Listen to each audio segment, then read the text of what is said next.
Two brothers, Amir, 18, Reis, 21, a small office in Johannesburg, and a plan that would become the biggest crypto heist in African history.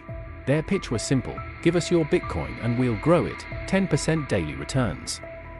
Guaranteed. In the middle of a crypto boom, people believed every word. Money flooded in. Doctors, lawyers, families, everyone wanted a piece. At its peak, Africrypt held 69,000 Bitcoin, worth over $3.6 billion. 28,000 investors, all trusting two teenagers with their life savings, all believing the returns were real, none of them asking the one question they should have asked: where is this money actually coming from, worth over $3.6 billion? Then came April 13, 2021, one hand, one keyboard, one button. The email that would destroy 28,000 lives was sent at the click of a single key. The message said the platform had been hacked, all funds were compromised, and then, in the same email, they asked investors not to contact authorities. That one sentence told the whole story.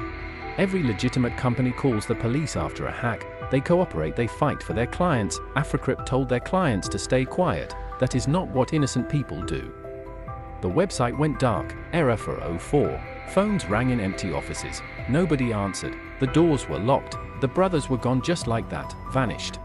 Investors called, then called again, then drove to the office. Empty chairs still spinning, coffee still warm, jackets still hanging, like they had just stepped out and never came back.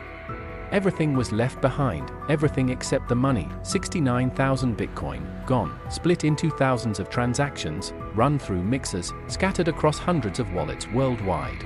Blockchain investigators tracked the movement. The Bitcoin had been chopped up and hidden across the entire globe. Someone knew exactly how to make $3.6 billion disappear in plain sight. Interpol got involved. Multiple countries launched investigations, lawyers were hired, blockchain forensics teams were brought in, everyone chasing the same ghost across the same blockchain. But here was the problem. In 2021, South Africa had no specific laws regulating crypto. Africrypt was not a licensed financial provider, which meant legally, it was almost impossible to touch them. Lawyers opened the law books and found nothing. The crypto section was blank. The system had no answer for what just happened, and the brothers knew that before they ever sent that email.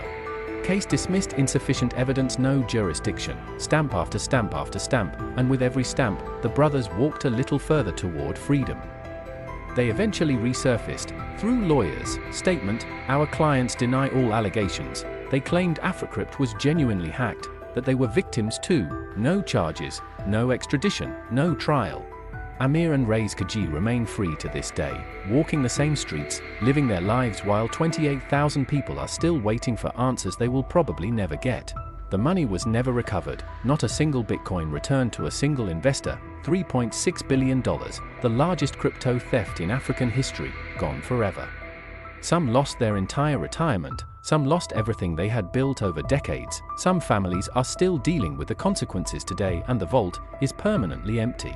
69,000 Bitcoin, 28,000 victims, $0 recovered. This is what happens when a multi-billion-dollar crime falls into a legal gray zone that nobody prepared for. $3.6 billion stolen, 0 people in prison. Let that number sit for a second, because that is the world we live in right now, and it could happen again tomorrow. Was Africrypt a hack, or the greatest theft in African history?